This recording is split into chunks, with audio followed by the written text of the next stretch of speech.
मैं स्वाति झा आज आपको सुनाने जा रही हूँ धनतेरस की कथा। तो चलिए शुरू करते हैं। कार्तिक कृष्ण पक्ष की त्रयोदशी तिथि के दिन धनतेरस का पर्व पूरी श्रद्धा व विश्वास के साथ मनाया जाता है। धनवंतरी के अलावा इस दिन देवी लक्ष्मी और धन के देवता कुबेर की भी पूजा करने की मान्यता है। इस दिन को मनाने के पीछे धनवंतरी के जन्म लेने की कथा के अलावा इसके बारे में एक दूसरी कहानी भी प्रचलित है।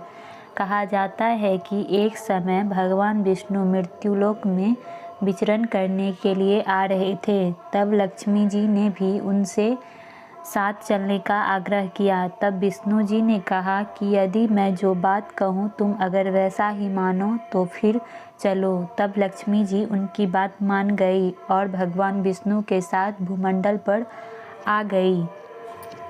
कुछ देर बाद एक जगह पर पहुंचकर भगवान विष्णु ने लक्ष्मी जी से कहा कि जब तक मैं न आऊं तुम यहाँ ठहरो। मैं दक्षिण दिशा की ओर जा रहा हूँ, तुम उधर मत आना। विष्णु जी के जाने पर लक्ष्मी जी के मन में कौतूहल जागा कि आखिर दक्षिण दिशा में ऐसा क्या रहस्य है जो मुझे मना किया गया है, और भगवान स्वयं चले गए।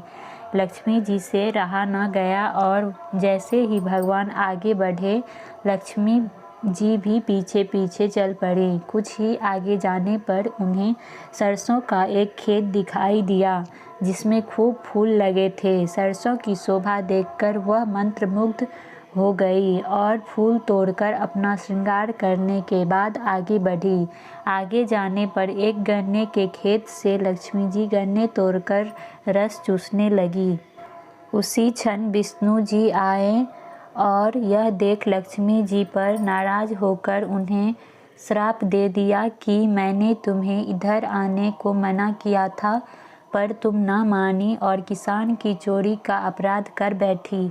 अब तुम इस अपराध के जुर्म में इस किसान की 12 वर्ष तक सेवा करो। ऐसा कहकर भगवान उन्हें छोड़कर क्षीर सागर चले गए। तब लक्ष्मी जी उस गरीब किसान के घर रहने लगी। एक दिन लक्ष्मी जी ने उस किसान की पत्नी से कहा कि तुम स्नान कर पहले मेरी बनाई गई इस देवी लक्ष्मी का पूजन करो, फिर रसोई बनाना, तब तुम जो मांगोगी मिलेगा।